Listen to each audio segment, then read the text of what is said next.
Em 1 Pedro 5, verso 8, nós encontramos uma advertência, uma severa advertência. Sede sóbrios e vigilantes. O inimigo de vocês, o diabo, anda ao derredor como um leão que ruge, procurando alguém para devorar. Pedro aqui está falando que nós estamos na iminência de sofrer ataques de Satanás. Por quê? Porque ele anda como um leão, a figura que ele usa é a figura de um leão.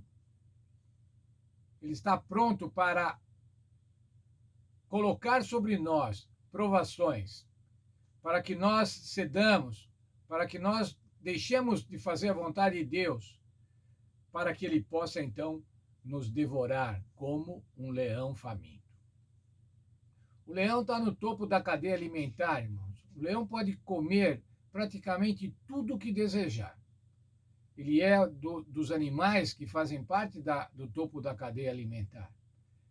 E essa é a ilustração que Pedro usa.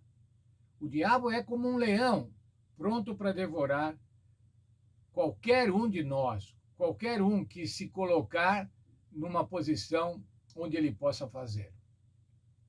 Quais são as provas, quais são as obras de Satanás? Veja lá, enumerei aqui algumas. Injustiças, doenças, mortes, desavenças, conflitos, guerras, inveja, cobiça, crimes. Tudo isso para fazer com que nós soframos. Tudo isso se apresentam como crisóis, como cadinhos, como provações, como sofrimentos. Satanás no comando dos anjos maus, e a Bíblia diz que ele desceu com 1/3 dos anjos do céu. Satanás no comando desses anjos é o responsável pelo mal que sufoca os seres humanos. Como nos portarmos então diante dos crisóis, diante das provações, diante dos sofrimentos que Satanás coloca sobre nós? Ainda no mesmo capítulo 5 de Pedro, ele continua dizendo: sede sóbrios e vigilantes. Isso quer dizer estar atento. Tem uma frase, irmãos, um provérbio que o mundo coloca, que é assim: o preço da liberdade é a eterna vigilância. Se você quer ser livre, se você quer estar livre, manter-se livre, você tem que ser vigilante. Assim como é com o inimigo, ele diz assim: sede vigilante, sede sóbrios e vigilante, porque senão Satanás vai te pegar. Temos que atuar de maneira proativa, irmãos, de maneira preventiva.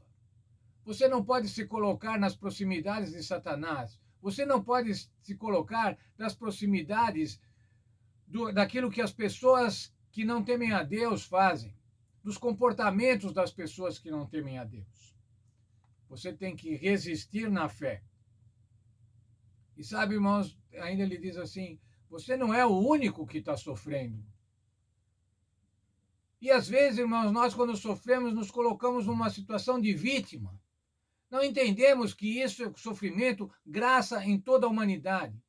Achamos que somos o único a sofrer. E daí então nós lamentamos e muitas vezes maldizemos, blasfemamos, com o tipo da pergunta: por que é que Deus permitiu que isso aconteceu comigo? Como se cada um de nós, irmãos, fosse absolutamente especial diante dos outros.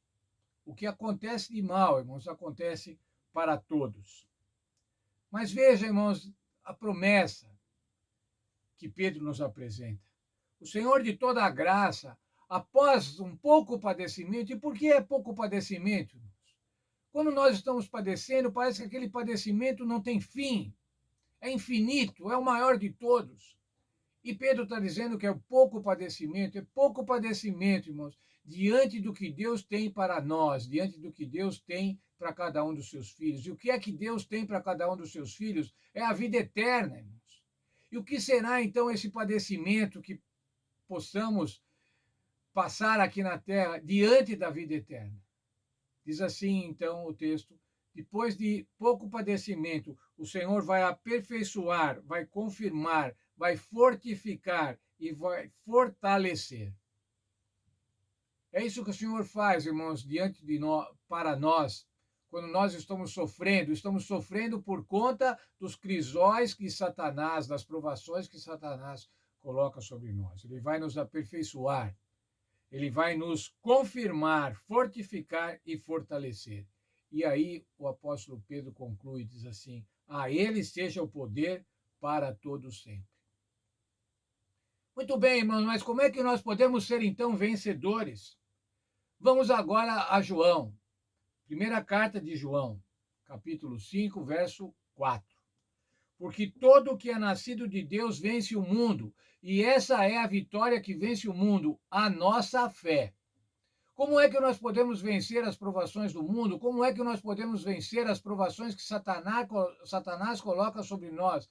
Pela nossa fé, irmãos. Pela fé no Senhor Jesus Cristo. Pela confiança, pela fidelidade do Senhor Jesus Cristo. O Senhor Jesus Cristo é fiel, irmãos. E ao termos fé no Senhor Jesus Cristo, nós vencemos o mundo. Isso quer dizer, nós vencemos todas as provações, todos os problemas. Estar pela fé ligado a Cristo. E quando estava preparando esse estudo, irmãos, eu me lembrei de um hino do Inário Adventista, do velho Inário Adventista. Fé é a vitória. E no coro desse hino dizia da seguinte maneira: fé é a vitória. Sim, fé sempre tem poder. Fé é a vitória. Ao mundo irá vencer. Esse, irmãos, é o poder da fé. Sim, fé sempre tem poder. Ao mundo irá vencer. É pela fé no Senhor Jesus Cristo, irmãos, que nós podemos obter a vitória. A vitória sobre as provações. É pela fé no Senhor Jesus Cristo que as provações podem servir não para nos desanimar, mas para nos fortalecer, para nos dar força, para nos aperfeiçoar. Cristo venceu o mundo, irmãos. Cristo venceu o mundo pela fé. Cristo venceu o mundo porque estava ligado com a divindade, estava sob a ação do Espírito Santo. E nós podemos, então, como diz lá o texto de Pedro, aquele primeiro, podemos ser coparticipantes da sua vitória.